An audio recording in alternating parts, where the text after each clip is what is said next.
The Bodo League massacre was one of the most tragic and large-scale killings in modern South Korean history, occurring in the early stages of the Korean War in 1950. It involved the mass execution of tens of thousands of suspected communists and leftist sympathizers by South Korean forces, often with little or no evidence of wrongdoing. The Bodo League was originally established as a re-education program for South Korean leftists and suspected communists, aimed at reforming individuals who had once supported left-wing causes.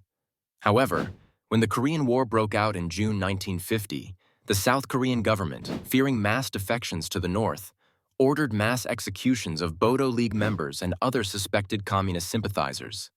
Between July and September 1950, South Korean military, police, and right-wing paramilitary groups carried out systematic killings of suspected leftists.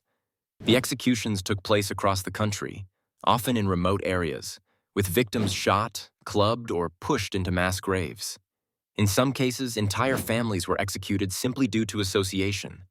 The number of victims remains debated, but estimates suggest that between 100,000 and 200,000 people were killed. Many of the executed were civilians with no active ties to communism, and others were merely accused based on political rivalries or personal grudges. The killings were particularly brutal in regions where South Korea's government feared losing control. Cities like Taejon and Busan saw mass executions, while rural areas witnessed large-scale killings of suspected sympathizers.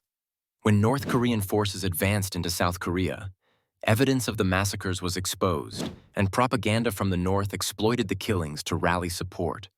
However, once the United Nations and South Korean forces regained control, further executions were carried out against suspected communist collaborators. For decades, the Bodo League massacre remained a heavily censored topic in South Korea.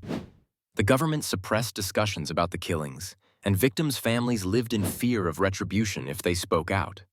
It wasn't until the late 20th and early 21st century that the South Korean government acknowledged the massacre. Investigations were launched, and some mass graves were uncovered, but full accountability remained elusive. The massacre remains one of South Korea's darkest chapters, serving as a reminder of the extreme measures taken during the Cold War era and the devastating human cost of ideological conflict.